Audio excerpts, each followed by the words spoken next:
गुरुची आठवण म्हणून, गुरुची भेटीगाठी व्हावी म्हणून, जीवनाचं कल्याण करून घ्यावं. नवीन शिष्य म्हणजे नवीन अज्ञान लोक ज्ञानामध्ये परिवर्तन होण्याकरता गुरुशी संपर्क साधावा. म्हणून गुरु पौर्णिमा पूर्ण चंद्र असतो, चंद्राचं अमृत प्राशन प्राप्त होतं, तसं गुरुपासून ज्ञानाचं अमृत प्राशन करायला प्राप्त होतं. म्हणून गुरुकडे येणे.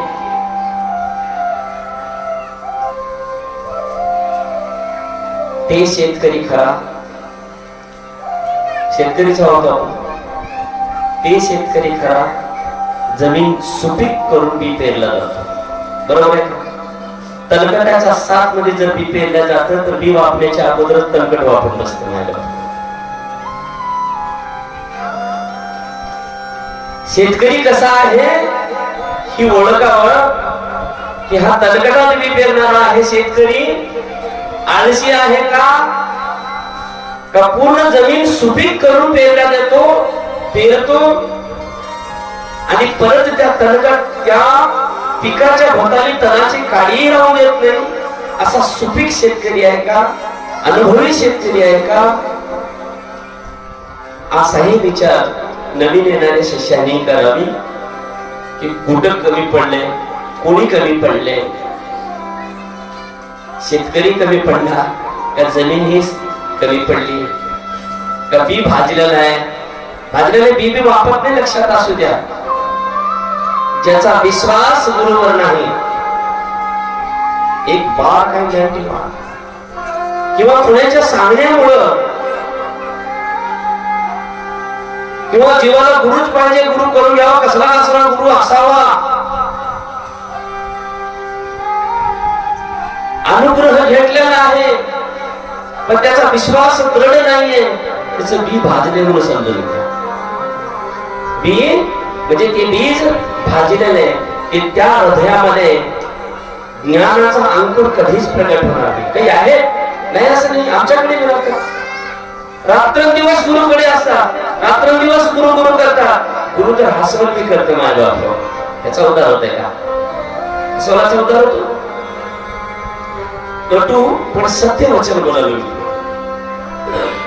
काही गुरुकडे असतात, रात्रंदिवस गुरु गुरु बी करतात आणि गुरु मध्येच कमी काय आहे हे ओळखायला सुरुवात करतात. अरे बाबा, जे बी पेरले ते शुद्ध आहे. शेतकरी खूप अनुभवी आहे. काय करतोस? तुझ्या इतबरावरच काढे लगेच पाशा आहे.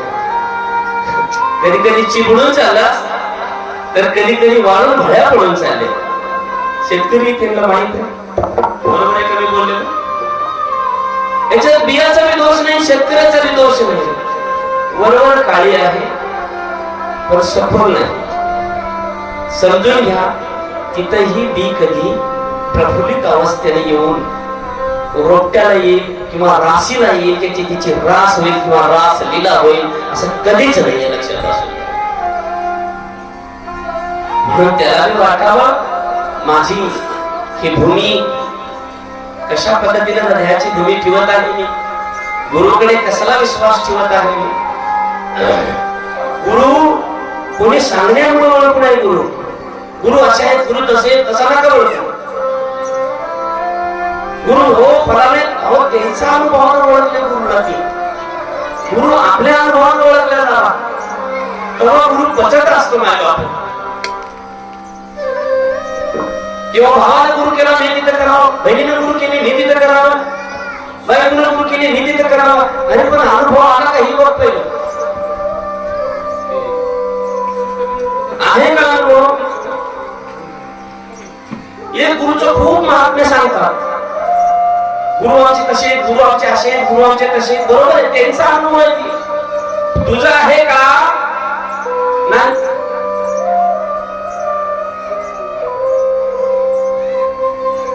ते असं होईल. एका शेतकऱ्यांनी हिवाळी भरण्याचं मोठा जुना पेरून टाकला, त्याच्या बाजूला शेजाऱ्याने पेरून टाकलं. पण या शेजाराच्या टवटवीत जुंडळ आली राशी झाली, त्याचं वापरायला मी तयार नाही. कारण का? त्याला अनुभवच नाही त्या जमिनीचा.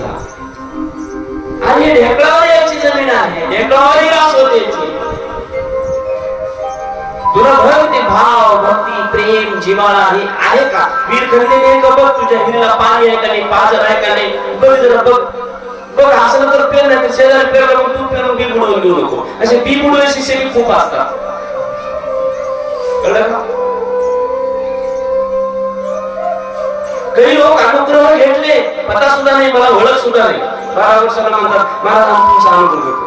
बघला 12 वर्ष आपण बी वापरले, शेतकरी कसा कोण पेरलं काय दुसरीकडे मला सांग.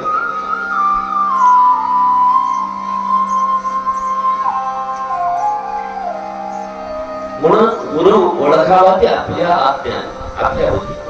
आणि जोपर्यंत गुरु ओळखल्या जात नाही, ओळखू येत नाही, तो गुरुकडे जाऊ नये. लोकांना बघून गुरु करून घेऊ नका, कारण गुरुवर संदेश मी तुम्हाला सांगतो 33 कोटी देवाला जर राग आला, एका क्षणात गुरु त्याला दारून टाकतो. 33 कोटी देवाला जर राग आला असेल आणि ज्याच्या पाठीमागे गुरु असेल ना, त्याला एका क्षणामध्ये दारून टाकतो. पण 33 कोटी देवता त्याच्या सहाय्य असतील त्याच्या पाठीमागे, आणि एक गुरु जर रुष्ट झाला असेल त्याला जगात कोणी दारू शकत नाही. म्हणून